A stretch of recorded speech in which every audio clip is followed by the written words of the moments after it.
pienso, sin temor a equivocarme, que la sociedad contemporánea está obsesionada con el amor, ¿cierto? Porque desde las películas románticas que vemos en todo momento, pasando por las canciones populares y las novelas corrientes que se ven, el romance es un tema importante en el entretenimiento y en las conversaciones diarias, ¿cierto? Así que todo mundo habla de amor. También es un gran negocio, como lo dejan ver los columnistas de las páginas de internet y los presentadores de programas de televisión, quienes permanentemente dan consejos pertinentes a los despechados. Pero a pesar de hablar tanto sobre el amor, pocos en el mundo entienden de qué se trata el amor.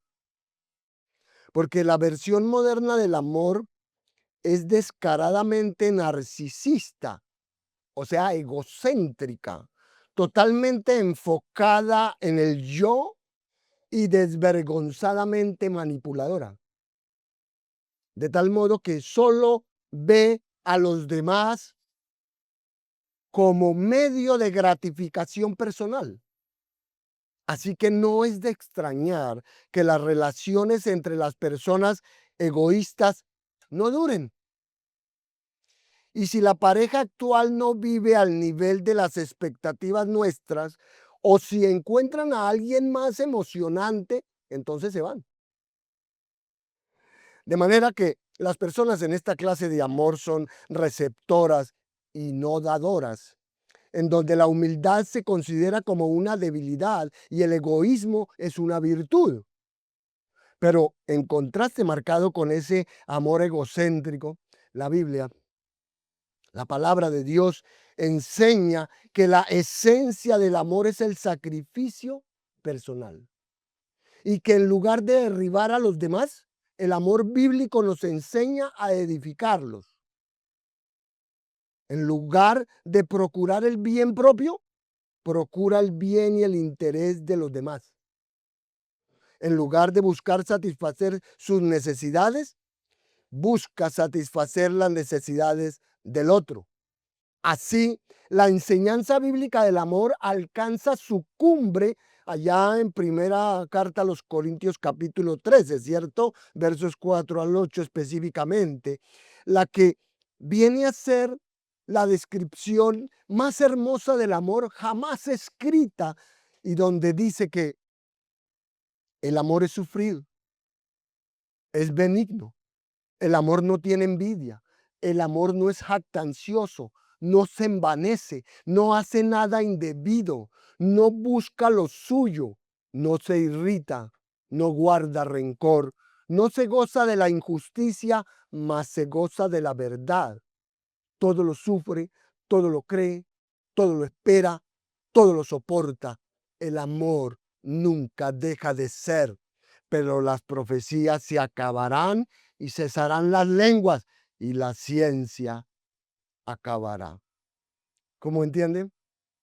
Amar de esta manera requiere humildad sobre todas las cosas, porque solo las personas humildes pueden poner los intereses de los demás por delante de los propios. Así Pablo exhortó a los efesios a actuar con toda humildad y mansedumbre, soportándoos con paciencia los unos a los otros en amor. Y Jesús enseñó que serán exaltados quienes aman humildemente a los demás, no quienes se promueven a sí mismos. Por tanto, la humildad y no el orgullo es la marca de la grandeza verdadera. Y trae la bendición de Dios, por supuesto. Aunque Primera de Corintios 13 es la descripción suprema del amor, como vimos, el Señor Jesucristo es el ejemplo supremo del amor. Y por supuesto, la forma más significativa en que lo mostró fue su muerte en sacrificio por los pecados, cuando se humilló a sí mismo, haciéndose obediente hasta la muerte y muerte de cruz. Como el Señor mismo dijo, nadie tiene mayor amor que este, que uno ponga su vida por sus amigos. Y Pablo recordó a los efesios esto: Cristo nos amó y se entregó a sí mismo por nosotros, ofrenda y sacrificio a Dios en olor fragante. Cristo amó a la iglesia y se entregó a sí mismo por ella. Juan, por su parte, escribió: en esto hemos conocido el amor, en que Él puso su vida por nosotros. Como ven, Cristo exhibió su amor humilde durante todo su ministerio terrenal, porque Él es por naturaleza manso y humilde de corazón. Y ese amor se ejemplifica notablemente en el hecho descrito en el pasaje que tenemos en estudio para esta mañana, lo que es una introducción adecuada a la nueva sección del Evangelio de Juan, que empieza aquí, donde se caracteriza la muerte de Cristo en sacrificio. Juan ya ha informado a todos sus lectores en el prólogo de su evangelio que habría dos reacciones al Señor Jesucristo, ¿cierto? Que muchos de entre los suyos no lo aceptarían. Por eso, en los 12 primeros capítulos, Juan registró la historia trágica del rechazo de Israel a su Mesías. Y aunque la nación como un todo rechazó a Cristo, algunos individuos lo recibieron, y es a esa manada pequeña, como dice, a la que se dedica el Señor Jesús en las últimas horas de su ministerio terrenal aquí. De manera que al inicio del capítulo 13, el ministerio público de Jesús para Israel ha terminado. Por tal razón, después de hacerles una invitación final a creer en Él, como vimos hace 8 días, Jesús se ocultó de ellos. Ya en los capítulos 13 hasta el 17, Jesús pasa del ministerio público de quienes lo habían rechazado al ministerio privado con quienes lo recibieron. Y aquí Él hace una demostración práctica de su amor por los discípulos. Así el relato de esta primera expresión de amor, el lavado de los pies de los discípulos, puede explicarse bajo 3 encabezados. Y para hacerlo les pido el favor que vayan al capítulo 13 de Juan y veamos esos primeros versículos, específicamente del 1 al 17. Juan 13 del 1 al 17, donde dice: antes de la fiesta de la Pascua, sabiendo Jesús que su hora había llegado para que pasase de este mundo al Padre, como había amado a los suyos que estaban en el mundo, los amó hasta el fin. Y cuando cenaban, como el diablo ya había puesto en el corazón de Judas Iscariote, hijo de Simón, que le entregase, sabiendo Jesús que el Padre le había dado todas las cosas en las manos y que había salido de Dios y a Dios iba, se levantó de la cena y se quitó su manto y tomando una toalla se la ciñó.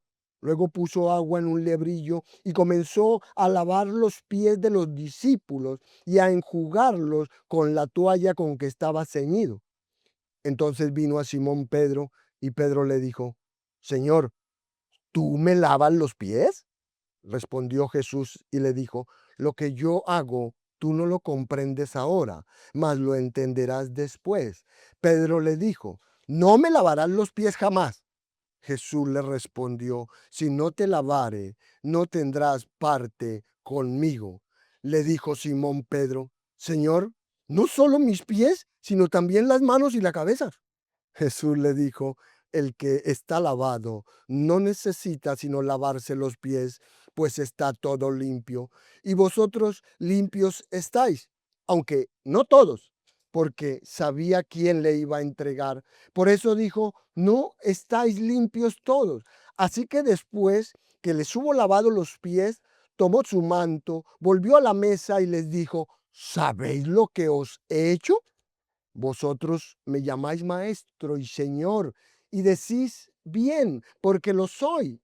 Pues si yo, el Señor y el Maestro, he lavado vuestros pies, vosotros también debéis lavaros los pies los unos a los otros, porque ejemplo os he dado para que como yo os he hecho, vosotros también hagáis. De cierto os digo, el siervo no es mayor que su Señor, ni el enviado es mayor que el que le envió. Si sabéis estas cosas, bienaventurados seréis si las hiciereis. Gloria a Dios por su bendita y santa palabra. Y hermanos, es a esto que nosotros hemos llamado el humilde amor de Cristo. Pues sucede en un momento muy particular, ¿cierto? Cuando Jesús lava los pies de sus discípulos para que consideremos tres formas en que Jesús expresa amor a los suyos. Y lo vamos a hacer con el propósito de afirmar la verdad bíblica de que todo creyente es tan amado por Jesús que aprende a amar como Él lo ama. Amén. Le repito esa verdad. Todo creyente es tan amado por Jesús que aprende a amar como Él lo ama. Como usted entenderá, la humildad abnegada es el alma del amor. Dicho de otra manera, únicamente, hermano, únicamente la gente humilde ama, pues su capacidad de amar está directamente relacionada con su capacidad de humillarse a sí mismo. Si usted no es capaz de humillarse, usted no es capaz de amar. ¿Entiende usted eso? Insisto, porque esa es una verdad bíblica y un principio divino. Solo la gente humilde ama.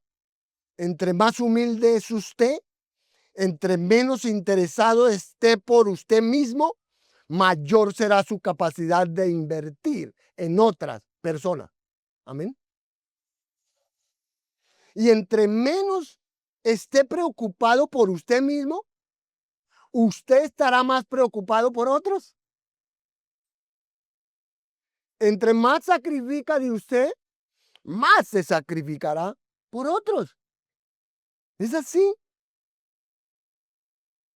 Así el verdadero amor, el amor bíblico, el amor del que estamos hablando aquí, es devoción plena del que ama hacia las necesidades, el bienestar, la bendición y el gozo del que ama.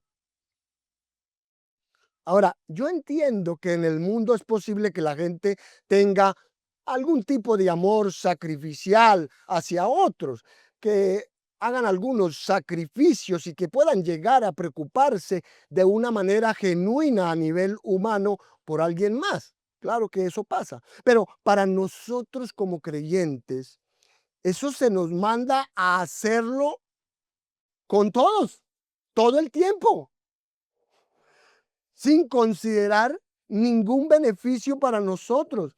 Por tanto, en su forma más pura, el amor bíblico es completamente abnegado. Y eso no es verdad en el caso del amor humano, ya que en en el amor humano, hay una realidad recíproca en la que se gratifica a la persona. Pero para nosotros el amor en su forma más pura es totalmente abnegado, es indiferente a la ganancia personal. En otras palabras, no se preocupa por la satisfacción personal ni por su satisfacción. Así que este tipo de amor en su forma pura es un compromiso pleno con el gozo, la satisfacción y la plenitud de otros. Y ese es el tipo de amor que se nos llama a demostrar. Es un amor, como dice Pablo, totalmente indiferente a sus propios deseos, que únicamente quiere gastarse a sí mismo en otros, como lo fue precisamente su vida entera. La vida entera de Pablo fue así. Hasta el punto de llegar un día ¿cierto? Cuando le colocaron la cabeza sobre un bloque y se la quitaron. Por tanto, Pablo entiende lo que es el amor y él es un modelo de todo esto. Y eso es diferente, eso es diferente, muy diferente al amor del mundo, porque este tiene que ser algo que se satisface a sí mismo y es egoísta. Así es el amor del mundo. Entonces, solo los cristianos tienen la capacidad de amar así y de amar a todo mundo así, todo el tiempo. Y claro, necesitamos un ejemplo de eso. Necesitamos un modelo para esto y ese es el Señor Jesús mismo. En Filipenses 2 dice que Él, siendo igual a Dios, eternamente, como un miembro de la Trinidad, no vio el ser igual a Dios como cosa a que aferrarse, agarrarse, sino que se despojó a sí mismo. Literalmente, él se vació a sí mismo de todos los derechos y privilegios de la deidad, tomando forma de hombre, de la forma de un esclavo, para ser humillado hasta el punto de la obediencia de la cruz. Así que su amor va más allá de cualquier comparación, más allá de cualquier entendimiento. Él llegó hasta el punto más bajo, recibiendo una muerte de criminal que no merecía. Él descendió para llevar nuestra muerte para que pudiera subir hasta lo más alto para expresar su amor eterno hacia nosotros. Entonces es aquí donde vemos la humildad del amor y lo que eso debe significar para usted es que si usted es un creyente, usted ha sido transformado y ahora tiene la capacidad de amar a todo mundo de una manera en la que el mundo no lo entiende. De hecho, es un amor que nos separa de manera completa del resto de la sociedad. Y es un amor que debe estar dispuesto a tomar la cruz, ¿verdad? A morir si fuera necesario por la salvación de alguien más. Lo que nos dice que usted ha sido llamado a amarse el uno al otro y se le ha dado la capacidad de hacer eso. Y para eso necesita un modelo que se quede corto de morir. Entonces, ¿cómo podemos ver eso? Bueno, lo vemos en Jesús en este pasaje. De ahí que esta es una sección sin paralelos en donde el Señor Jesús les enseña a sus propios apóstoles lo que significa amar plenamente, lo que significa amar hasta el final. Así que en esta mañana veremos cómo actúa el amor. Ahora, antes de ir a los puntos, quiero recordarles dónde nos encontramos en nuestro estudio de la vida de Cristo, escrita por el apóstol Juan. Estamos en la noche del jueves de la última semana de Cristo aquí en la tierra antes de su muerte y resurrección. Él será arrestado temprano en la mañana, en la oscuridad de la madrugada. Será sometido a un juicio falso en la madrugada del viernes y será ejecutado ese día para morir como el verdadero Cordero de Dios. Así, este es el jueves por la noche cuando Jesús estaba solo con los 12. Nadie más estaba ahí por razones obvias. Los judíos lo estaban persiguiendo y él tuvo que celebrar esta fiesta con ellos en secreto antes de ser arrestado más tarde en el huerto esa misma noche. Y ese jueves por la noche nuestro Señor dio una serie de promesas a sus discípulos que se extienden a todos nosotros. Por tanto, esta es una lección crucial por razones que deben quedar claras al leer Primera de Juan, porque amarnos unos a otros ante todo asegura nuestra salvación. Amarnos los unos a los otros ante todo asegura nuestra salvación. ¿Recuerda lo que dijo Juan ahí? Mire, cuando usted ama, elimina el temor ante el juicio, porque el amor perfecto echa fuera el temor. Y si usted está viendo el juicio de Dios, no tiene ningún temor porque sabe que ha escapado del juicio de Dios y no hay condenación. ¿Cómo lo sabe? lo sabe porque usted tiene un amor que es un depósito de Dios, lo que significa que le pertenece a Él. Dios es amor y quienes aman le pertenecen a Él. Entonces, no solo el mundo nos conoce por nuestro amor, el amor entre nosotros. No solo el mundo nos conoce por nuestro amor, sino que nosotros conocemos nuestra propia condición ante Dios por nuestro amor.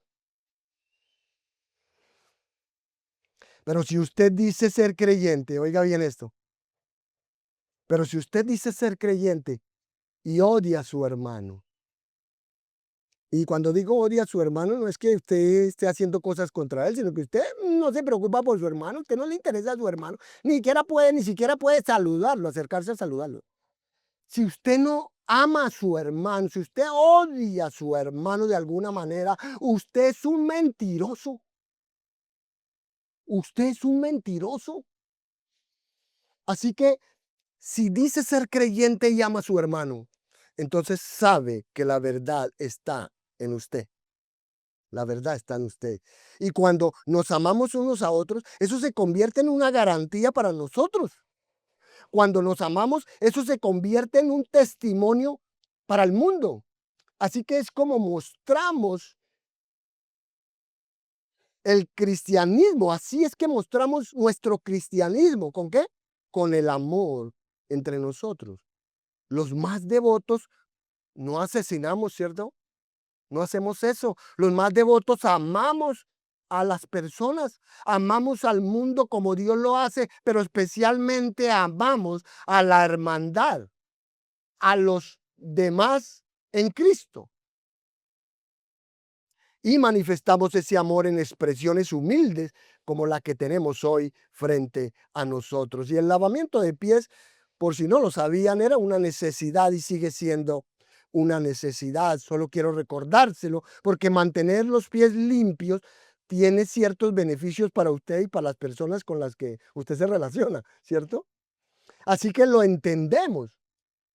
Y en la antigüedad las sandalias no servían de mucho en caminos polvorientos, fangosos o húmedos, por lo que los pies se ensuciaban y se llenaban de polvo. Por eso a la entrada de cada casa había una vasija con agua para lavar los pies y evitar que entrara el barro. Pero el oficio de lavarse los pies recaía en una persona humilde o en algunos casos en el esclavo o sirviente más humilde de la casa, porque era la tarea más humilde. Era una tarea muy poco especializada, ¿cierto?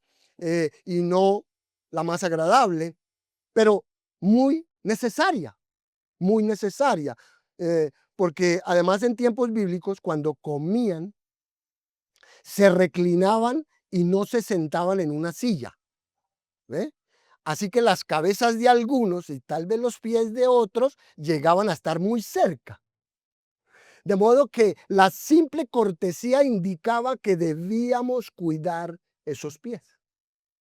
Entonces Jesús en este jueves estaba reunido con sus discípulos en el aposento alto por la noche y él está aquí a punto de regresar a la gloria que tenía con el Padre antes del principio del mundo. Y quizás después de estos 33 años de humillación, ¿cierto?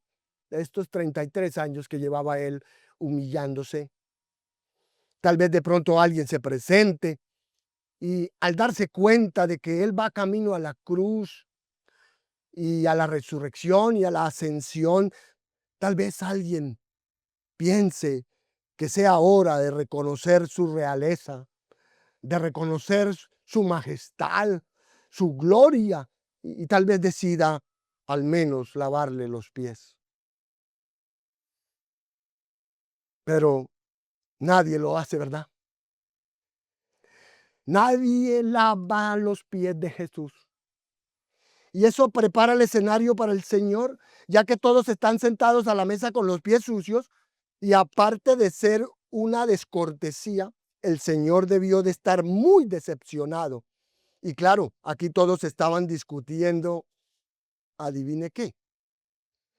Según lo dicho en Lucas 22, estaban discutiendo sobre quién de ellos, de estos discípulos, era el mayor en el reino. Así que lo importante para estos discípulos era su propia dignidad, su honor, su propia elevación.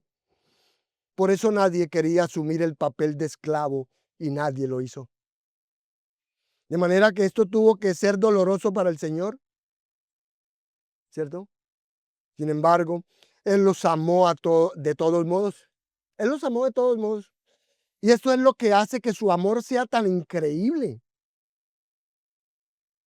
Así es como llegamos a entender lo que significa que Él los amó al máximo, que los amó plenamente hasta el final, a pesar de todo eso. De modo que al analizar esto, consideremos algunos puntos. Consideremos en primer lugar que Jesús declara su amor, verso 1. Juan hace esa declaración inspirado bajo la inspiración, valga la redundancia, del Espíritu Santo. Él sabe que su hora se acerca. Él sabe que va camino al Padre y lo repite en el versículo 3. Su gloria está en el horizonte y por supuesto su muerte es inminente e inmediata. Y él sabe todo esto. Así que él debería ser el honrado, ¿cierto? Él debería ser el exaltado, el enaltecido, tratado con cortesía, pero no lo es. En su lugar, el Señor Dios exhibe su amor a, a los discípulos, a esos discípulos indignos, débiles, egoístas y egocéntricos, quienes con esa actitud no van a hacer mucho por el avance del testimonio de la iglesia. Eso claramente no ayuda. Y los apóstoles escribieron sobre eso más adelante. Ellos escribieron sobre lo que sucede en la iglesia, sobre esas contiendas, sobre esos conflictos, sobre esas facciones. Todo eso es lo que ellos exponen en las epístolas. Pero si eso es lo que el mundo ve, si eso es lo que el mundo ve en nosotros los cristianos, ¿cuál será su conclusión? Bueno, creo que no sería la mejor, ¿verdad? Entonces, este habría sido el momento preciso en el que el Señor Jesús podría haberlos reprendido o simplemente haberlos destrozado como hizo con los fariseos esa semana, pero Jesús no lo hace. Él simplemente los ama y les da un ejemplo de cómo deben amar. Incluso Él los protege, pues los últimos actos de Jesús se destacan como actos de amor a lo largo del capítulo 17. Así, su amor no conoce fin o medida. Su amor no conoce cambio que pueda cambiar su dirección eternamente, pues este amor fluye de una fuente eterna. En amor eterno, Él los amó aún antes de que nacieran. Él los amó de la eternidad a la eternidad. Por gracia los amó y les da la expresión más plena de este amor. Él da la máxima expresión de este amor, porque es de esta forma que se expresa el amor. Entonces, ese es el amor afirmado. No obstante, usted ve que este amor es despreciado, ¿cierto? Ahí hay una parte ahí. Y alguien podría preguntar, ¿por qué esto está aquí? ¿De verdad necesitamos hablar de eso? Ya que esto es horrible, esto es desastroso, esto lo condenará a esta persona eternamente. Ni siquiera entendemos a Judas. No entendemos cómo pudo estar con Cristo durante 3 años, verlo todo, oírlo todo, observar cada acto de Jesús, conocer la perfección absoluta de su vida y luego entregarse a Satanás para que éste entrara en él. Entonces, aquí hay un hombre entregado a Satanás. Jesús dijo de él en Juan 6:70 que era un diablo. De manera que, ¿por qué mencionar esto aquí? Bueno, simplemente porque el contraste es instructivo. El contraste deja caer una cortina negra tras la escena, haciendo que toda la expresión de amor de Jesús se destaque con gran claridad. Así que el odio más profundo contrasta con el amor más puro. Judas es un odiador y cuanto más ha fallado Jesús en satisfacer sus ambiciones y su codicia, él entonces lo ha odiado más. Judas es egoísta, a él lo impulsa la codicia, a él lo impulsa la ambición, la autosatisfacción y no tiene capacidad para amar, no tiene capacidad de amar. Pues el orgullo no puede amar, hermanos. El orgullo no deja amar. El egoísmo no puede amar. Y Judas no puede amar, pero puede odiar cualquier cosa que se interponga en su ambición. Así las palabras de amor de Jesús nos cautivan, ¿cierto? Nos conmueven y nos incitan a amarlo más mientras hacen que Judas lo odie más. Un escritor dijo esto: ojalá el beso de traición que dio Judas fuera el único, pero hablando en el sentido espiritual, pero Jesús aún tiene que soportarlo miles de veces hasta el día de hoy.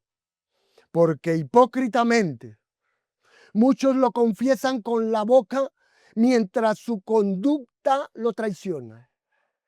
Muchos van a exaltarlo hasta los cielos cantándole himnos entusiastas mientras pisotean su evangelio con palabras y con hechos.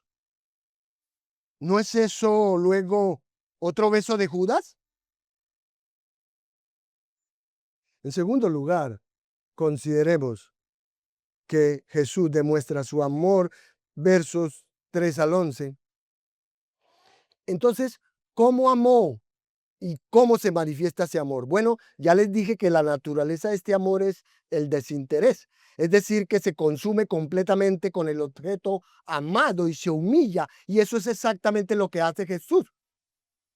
Él nos da un ejemplo aquí de cómo hacer el sacrificio supremo sin llegar a la muerte y amar de una manera que podamos hacerlo durante toda nuestra vida. Pero no queremos que nadie piense que por hacer esto Jesús es simplemente un hombre que se humilla porque es hombre y quiere dejar claro que debe ser humillado. No, eso no es lo que se presenta aquí. Juan es muy claro al decir salió de Dios y a Dios vuelve. De manera que esta es una declaración de su ser y deidad absolutos y eternos. Ese es el propósito de su humillación. Él bajó de la gloria y se humilló. Y se humilla el jueves por la noche en esa habitación, ahí en ese aposento. Pues el Señor Jesús se levantó de la cena, se quitó el manto, tomó una toalla, se la ciñó, echó agua en una palangana y comenzó a lavar los pies de los discípulos y a secarlos con la toalla con la que estaba ceñido. Y él lo hizo cuando ya estaban comiendo, cuando estaban en medio de la cena de Pascua, porque nadie se había acercado a lavar los pies de nadie. Y por cierto, en primera de Juan, capítulo 3, verso 18, Juan nos recuerda esto: amen, no solo de palabra, sino también con hechos. Por tanto, lo que usted hace es lo que manifiesta ese amor. Lo que usted hace, no lo que usted dice. Lo que usted hace es lo que manifiesta el amor. De ahí que Jesús hace lo que nadie más haría. Él se levanta de la cena, repito, se quita la ropa exterior para evitar que se salpicara y se ensuciara. Toma una toalla y se la pone alrededor de la cintura. Luego saca el agua del cántaro que estaba a la puerta de cada lavadero de pies y la vierte en una vasija y comienza a lavar los pies de los discípulos y a secarlos con la toalla. Entonces, eso fue algo muy humilde. Pues que un pescador, hermanos, que una persona cualquiera lave los pies de otro pescador es una pequeña condescendencia, ¿cierto? Es un pequeño acto de humildad. Pero que el creador del universo, el que hizo todas las cosas, lave los pies de hombres orgullosos que pecaron en su orgullo, eso es sin duda una condescendencia totalmente asombrosa. Aquí usted podría llegar a pensar, bueno, pastor, lo que pasa es que Jesús tal vez debería lavar los pies de quienes fueran de alguna manera sagrados o santos, pero no, Como lo ve, Él lava los pies de quienes son orgullosos, de quienes son egoístas, de quienes son egocéntricos y ambiciosos. Ellos habían estado caminando desde Betania y por las calles sucias y embarradas de Jerusalén para llegar al aposento alto. Pero los discípulos, cada uno buscando no rebajarse, ¿no? Ante Jesús, como dicen algunas personas: "Ay, no, yo no me voy a rebajar", haciendo algo que pudiera atentar contra su propia dignidad, ¿no? Pensaban ellos. Optaron por no hacer nada. No hicieron nada. Ninguno hizo nada. Así que Jesús fue a la puerta, se preparó y les lavó los pies. Y pienso que al analizar a estos hombres un poco, se puede apreciar en ellos que tienen una memoria muy corta, muy mala memoria. Tienen que tomar vitacerebrina como la iglesia Camino al Cielo. Porque en esa misma, en esa misma semana fue que el Señor les dijo a estos mismos hombres: el que quiera ser el mayor entre ustedes, que sea su ¿qué? Su siervo, su esclavo. Sin embargo, eso cayó en oídos sordos, al parecer. Así que con calma y con majestad se levanta, se quita el manto, se pone una toalla y comienza a lavar. Y sin llegar a especular, hermano, aquí, debo decir que esto tuvo que haber devastado a estos hombres.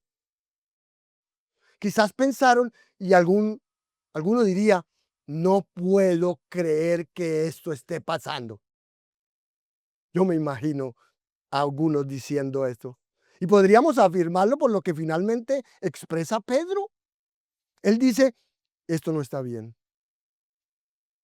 Así que todos están conmocionados, afligidos, arrepentidos, convencidos porque el Señor hace lo que ninguno de ellos estuvo dispuesto a hacer. Y claro, ellos sabían que lavar los pies era lo más bajo en la escala social. Entonces debió haberles dolido profundamente, ¿cierto? Esta tuvo que haber sido una lección profunda sobre el orgullo, porque así era exactamente como estos discípulos actuaban. Así que Jesús continúa lavando sus pies y cuando llega a donde está Simón Pedro, este por supuesto trata de establecer un contraste, ¿no? Ahí pues sabía quién era Jesús. Lo sabía porque, ¿se acuerdan? Él dijo: tú eres el santo. ¿A quién iremos? También dijo: tú eres el Cristo, el Hijo del Dios vivo. Entonces él sabía quién era Jesús y los demás también sabían quién era. Así que no había discusión al respecto. Además, Pedro sabía quién era él mismo, pues le había dicho: apártate de mí, Señor, porque soy pecador. De manera que el Señor mismo le recordaba mucho de su pecado a Pedro. De hecho, todo en la actitud de Pedro se complicó aún más porque el Señor le había dicho unos pocos instantes anteriores, le dijo: quítate delante de mí, Satanás.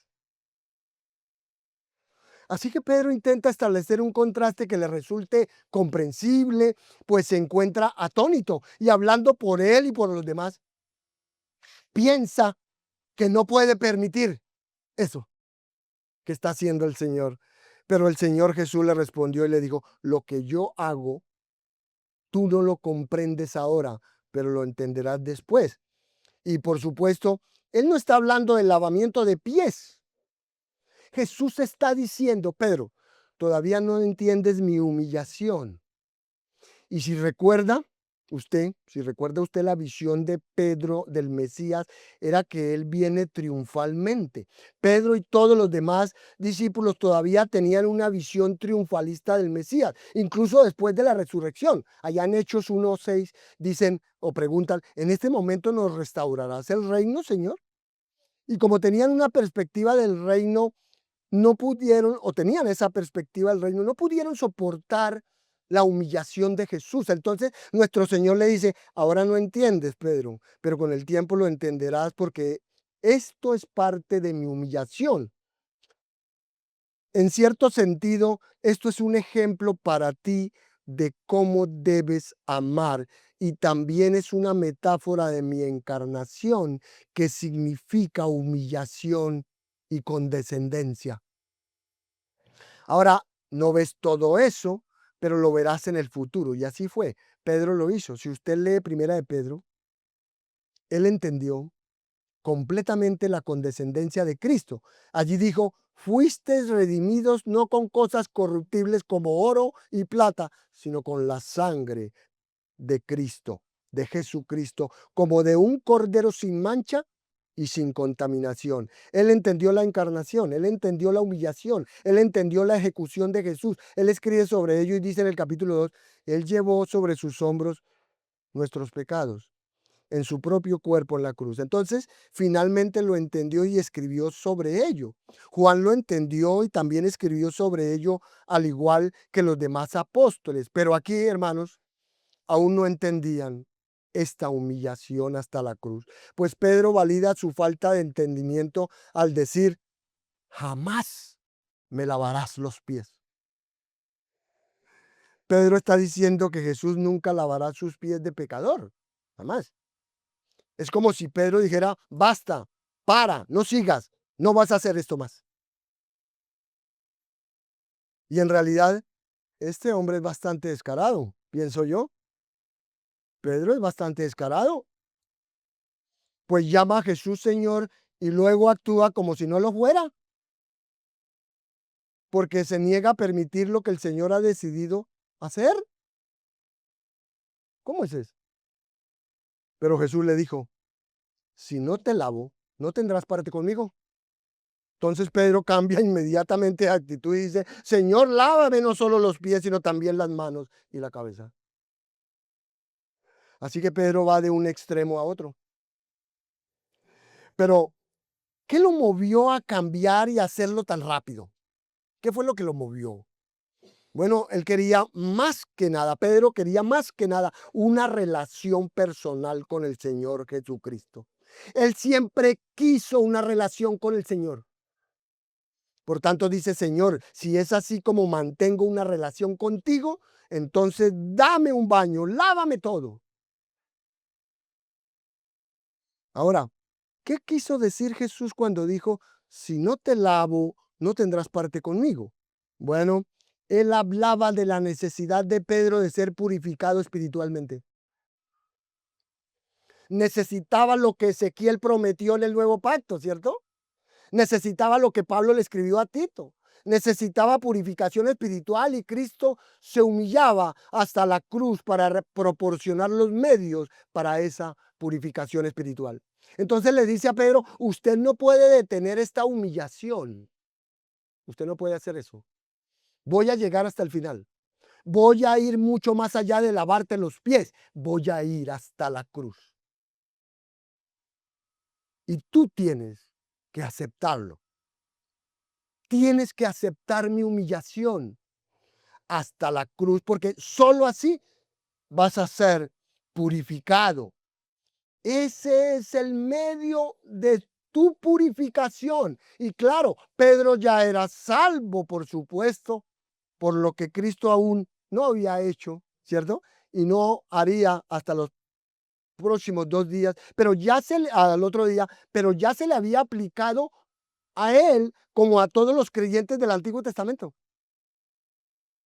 Así que Jesús dice, nadie tiene una relación segura con Dios a menos que Jesús lo haya purificado. Si no te lavo, no tienes parte conmigo. Ahora bien, permítame ampliar esto un poco. Escuchen, no hay salvación en ningún otro nombre que no sea el de Jesucristo. No hay perdón, ni limpieza del pecado, ni redención, sino por medio de Cristo. Nadie viene al Padre sino por Jesús. Jesús es el camino, la verdad y la vida. Y si usted quiere tener una relación con Dios, tiene que venir a través de Jesús. Si el Señor Jesús no lo limpia, usted no está limpio y no tiene parte con Él. Por tanto, la única salvación es por medio de Jesucristo. Así que nuestro Señor parte de este simple acto para extraer la verdad espiritual y dejarla para todas las generaciones, incluyéndonos, por supuesto, a nosotros. Pero Jesús continúa con esta verdad espiritual y le dice, tú no necesitas otro baño. Pues Muy seguramente, ¿cierto? Refiriéndonos al baño físico, muy seguramente ellos se habían bañado por la mañana al salir allá de Betania para venir al aposento alto. Entonces, solo necesitaban que lavaran los pies. Y esto es magnífico, porque Jesús está diciendo, Pedro, no necesitas la salvación porque ya eres salvo. En otras palabras, Jesús le dice, solo necesitas limpiarte un poco. Y quiero que entienda eso. Creo que para Pedro esta tuvo que ser la declaración más grande que le habían hecho en toda su vida. Pues les pregunto a ustedes, ¿a cuántos de ustedes les gustaría que Jesús apareciera en este momento y se acercara a ustedes y les dijera, solo quiero que sepan que son salvos? ¿Les gustaría que él hiciera eso? Por supuesto, ¿cierto? ¿Quién no? Y todos los que estaban allí en ese momento, ellos escucharon eso. Jesús les dijo, todos ustedes han sido salvados, todos ustedes han sido regenerados, todos ustedes han sido redimidos, a todos ustedes se les ha dado vida. Pero, aunque no a todos, ¿cierto? Dijo. Y Jesús le dijo, lo dijo porque él sabía quién lo estaba traicionando. Por eso dijo, no todos ustedes están limpios. Así que allí había una persona que no era salva. Son los 12. Y había uno que no era salvo. ¿Cuántos en la iglesia no son salvos? Muchos no son salvos. Entonces había alguien que no era salvo. Mire, yo no tengo dudas sobre mi salvación, hermano. Ahora usted dirá, usted es presumido, pastor. No, no, no, yo no estoy siendo presumido. Simplemente estoy diciendo que conozco al Señor y Él ha hecho una obra en mí que puedo reconocer y por eso puedo decir que no tengo dudas sobre mi salvación, pero hay algo que pasa, el diablo puede tentar a cualquiera de nosotros con algunas dudas persistentes, ¿cierto? Y entonces ustedes se preguntarán, ¿cómo sé que mi salvación es válida? Bueno, lo podemos saber al leer Primera de Juan. Primera carta de Juan, usted la lee y usted sabe si usted es salvo. Sabemos que somos salvos porque confesamos que Jesús es el Cristo, en primer lugar. Porque amamos a Dios, en segundo lugar. Porque obedecemos sus mandamientos y porque nos amamos los unos a los otros. Por eso sabemos que somos salvos. Si esas cosas no se cumplen en usted, esa es la evidencia. Esa es la evidencia de haber sido lavados y de estar limpios. Por eso no necesitamos ser limpiados de nuevo. Solo necesitamos, oiga bien, solo necesitamos lavarnos los pies periódicamente. ¿Y qué significa eso? Significa que como creyentes confesamos constantemente nuestros pecados y el Señor nos limpia de toda maldad. Primera de Juan 1:9. Esto describe al verdadero creyente. Un creyente es una persona que después de haber sido regenerada, después de haber sido purificada y justificada, aún recoge, debe reconocer que aún recoge el polvo del mundo y entonces continúa confesándolo y siendo purificada.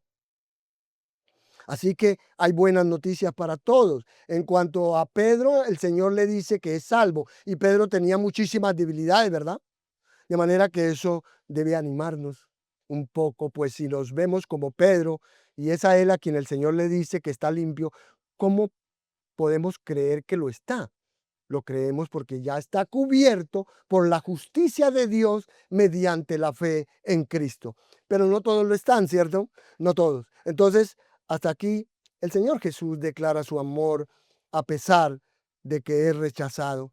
Jesús demuestra su amor en este increíble acto, donde usted ve que el amor llega hasta lo más bajo, hace el trabajo más sucio y atiende las necesidades más sencillas con sacrificio y desinterés.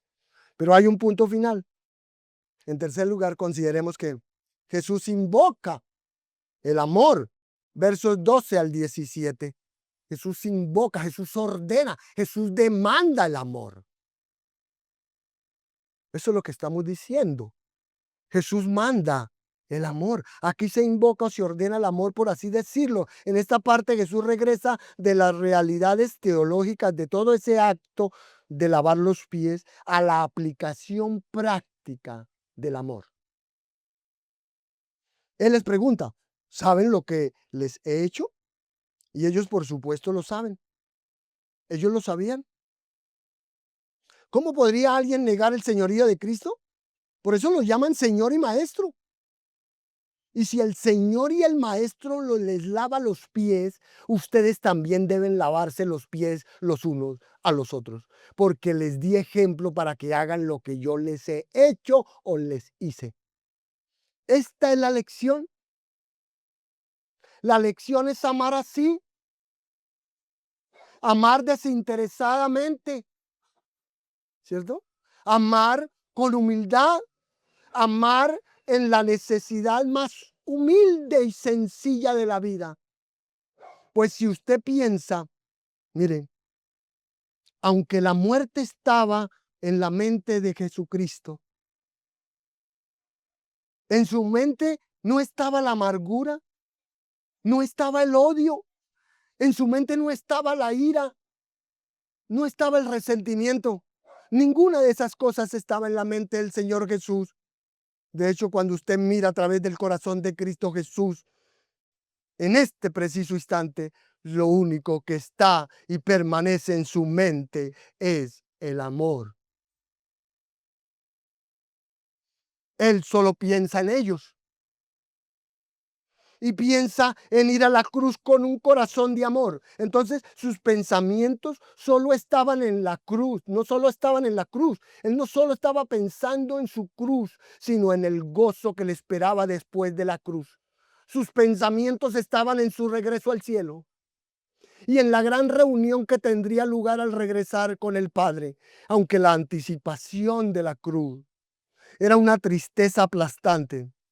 La anticipación del cielo era una alegría triunfante. A pesar de la cruz, su corazón no está del todo en el sufrimiento y no está del todo en su gloria, sino que su corazón corre hacia quienes le pertenecen. Lo que está ahora en su mente son los suyos. Él solo piensa en ellos y en el hecho de que están en el mundo. Ellos están en su corazón y nosotros estamos en su corazón también. Amén. Ciertamente lo que se vislumbra aquí es una cruz de amor. Es una cruz de amor. Porque Cristo ama a los suyos y se preocupa por ellos. Y Él quiere que sepan que los ama. Sin embargo, Él no lo hace como piensan. Y quiero hacer acá una pequeña reflexión. Sin embargo, el Señor Jesús no lo hace. Él quiere que sepan que los ama, ¿cierto? Pero Él no lo hace como piensan y predican algunos predicadores modernos que hay por ahí en muchos lugares llamados iglesias. Él no lo hace como ellos lo dicen. Jesús no piensa en hacerlos ricos, ¿no? No, Señor. Jesús no está pensando eso. Jesús no piensa garantizarles que nunca se enfermarán. Él no hace eso. Jesús no piensa en darles muchas más influencia en la sociedad de la que tenían.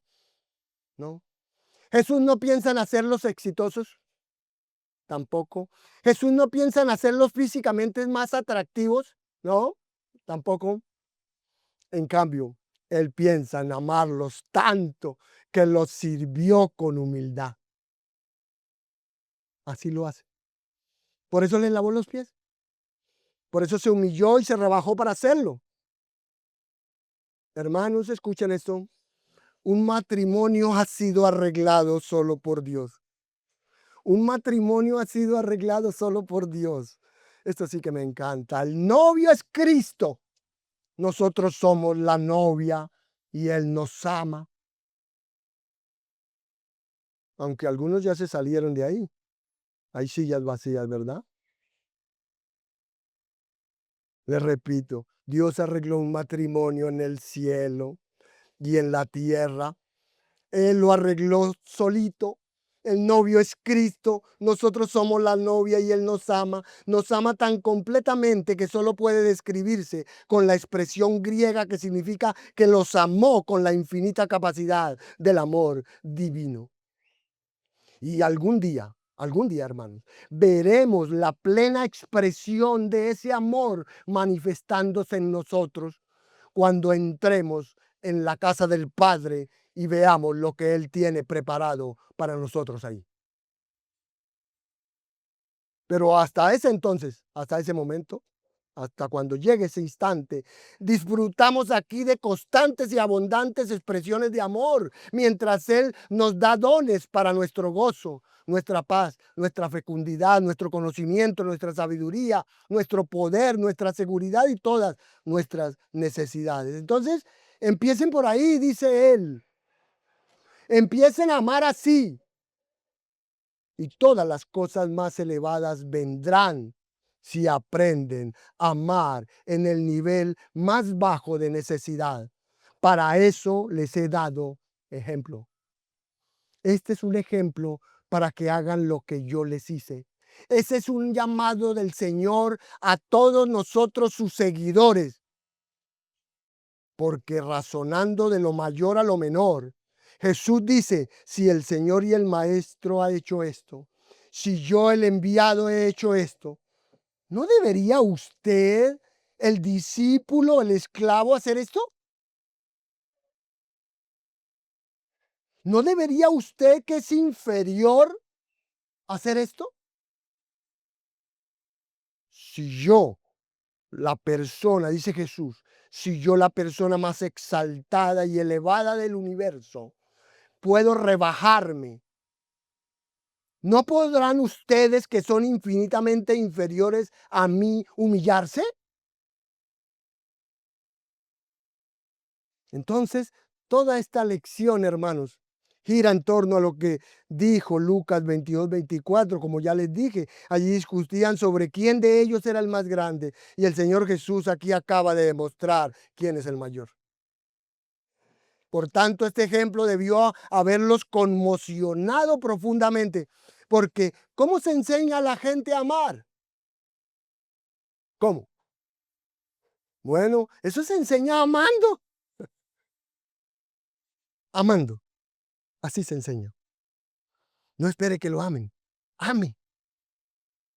¿Cierto? Se enseña amando. De manera que necesitamos enseñar a la iglesia a amar. Pero, ¿cómo lo hacemos con la iglesia? ¿Con un sermón o amando? Bueno, lo hacemos amando, ¿verdad?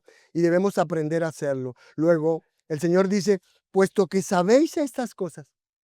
Ahora como ustedes saben estas cosas, porque Él acaba de enseñarnos, ¿verdad? Y enseñarles aquí en el pasaje. Seréis benditos si las hacéis. ¿Seréis qué? Benditos si las hacéis. Y claro, así es como vivimos, ¿verdad? Sabemos que debemos amarnos así. Si lo hacemos, ¿cuál es la recompensa? Bueno, usted es bendecido. ¿Lo escuchó? Usted es bendecido. Amén. Diga, se dice amén. Pregunto, ¿alguien quiere aprovechar esa promesa? Amén. ¿Alguien quiere ser bendecido? Amén. ¿Alguien quiere que Dios abra el cielo y derrame bendiciones? Amén. ¿Cómo puede ser usted bendecido en su vida? ¿Cómo libera usted la bendición del cielo? Es lógico que usted lo hace amando con sacrificio, desinteresadamente, con humildad, sin pensar en el beneficio personal, la realización personal o la satisfacción personal. Por el contrario, usted lo hace completamente comprometido con el bienestar, la alegría, la satisfacción, la plenitud, la necesidad de alguien más. La escritura dice, bienaventurados los que andan en el camino del Señor. Bienaventurados los que confían en el Señor. Bienaventurados los que escuchan la palabra del Señor y la obedecen. Si usted hace esto, será bendecido. Y una de las bendiciones es que usted sabrá que es salvo cuando usted ama. Una de las bendiciones es que usted va a saber que es salvo. La otra bendición es que el mundo también sabrá que usted es salvo. Cristo será exaltado y el evangelio será exaltado también. Por tal razón, amados hermanos, pienso que esta es una ilustración memorable e inolvidable de lo que es amar y debería estar presente en nuestras mentes, si no en primer plano, en todo momento, para que seamos fieles a amar como el Señor nos ama.